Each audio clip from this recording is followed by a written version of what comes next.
नमस्कार जय जगन्नाथ। आज दिन 10टी गुरुत्वपूर्ण मुख्य खबर गुड़िक जानापी भिडियोटी को शेष पर्यंत देखूँ। जदि आपण मैंने आम चैनल प्रथम थर पर न्यूज वीडियो देखुं ताहले आम चैनल को एवं सब्सक्राइब कर पाखर आसुवा बेल आइकन को दबाई ऑल पर क्लिक कर रखुँ, जहाद्वारा प्रत्येक दिन आपण मैंने आम चैनल माध्यम सर्वप्रथम न्यूज वीडियो देखिपारे। तेज चलतु डेरी नक खबर पर नजर पकाइबा। पोस्ट ऑफिस दमदार स्कीम सुध टंकार होइजिबे लक्षपति, जानतु केमिति। पोस्ट ऑफिस स्कीम एवं सुरक्षित सरकार समर्थित एवं स्थिर रिटर्न योजना, जहाँ छोट निवेशकों भल विकल्प।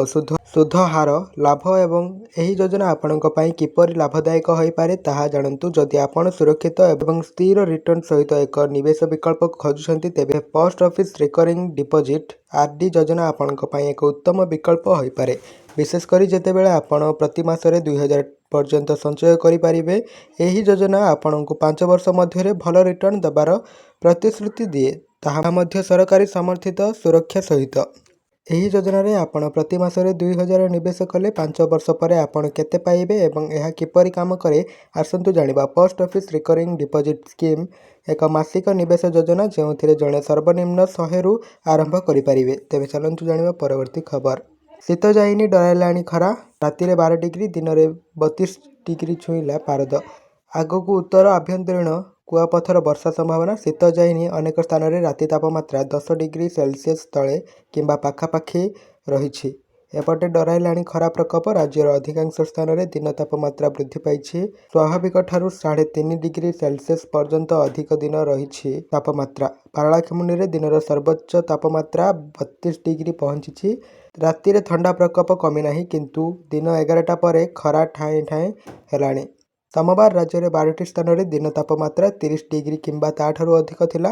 पारलाखेमुंडी पछकू झारसुगुड़ा रे दिन तापमात्रा 31.8, सुंदरगढ़ में 31.8, संबलपुर में 31.8, बलांगीर में 31.4, हीराकुद में 31.2 डिग्री सेल्सियस छुईला। तेज चलतु जानिबा परवर्ती खबर।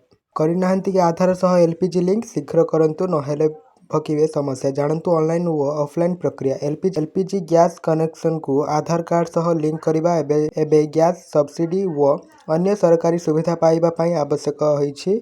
आधार एलपीजी रो मुख्य उद्देश्य होछि लाभार्थी सठिक परिचय निश्चय करवा एवं भूल किंबा डुप्लिकेट दाबी को रोकवा।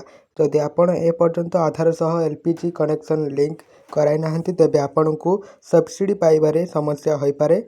लिंकिंग पाई 2टी फॉर्म आवश्यक। एलपीजी कनेक्शन को आधार कार्ड सह जोड़िबा पई फॉर्म 1 एवं फॉर्म 2 पूरण करी एलपीजी डिस्ट्रीब्यूटर निकट में जमा करने को पड़िबो। तेबे चलंतु जानिबा परवर्ती खबर। भुवनेश्वर पर नुआ तेल दर जारी, चेक करंतु पेट्रोल डीजेल मूल्य। प्रत्येक दिन केवल सूर्य किरण सहित आरंभ हुए नहीं, बरं पेट्रोल एवं डीजेल नुआ मूल्य सहित मध्य आरंभ हुए, जहाँ सीधा सड़क साधारण लोकों पॉकेट को प्रभावित करे। सकाळ 6टारे देशर तैल विपणन कंपनी गुड़िक सर्वशेष दर प्रकाश करती, जहाँ अंतर्जातीय अशोधित तैल मूल्य रे परिवर्तन और डॉलर टंका विनिमय हार उपरे आधारित। यही परिवर्तन गुड़िक दैनंदिन जीवन को प्रभावित करे, से ऑफिस जाउथिबा व्यक्ति को हुंतु किंबा फल एवं पनीपरिया विक्रेता हुंतु। तेज चलतु जानिबा परवर्ती खबर। सावधान, पुणी बिगिड़िबो पाग। जाड़े थरुची हाड़, ता उपरे हेबो वर्षा माड़। नूतन वर्ष आरंभ होगा सहित देशर अनेक राज्य में ठंडा वृद्धि पाई। शीत लहरी जो अनेक अंचल में साधारण जीवन यात्रा ठप हो जाइए।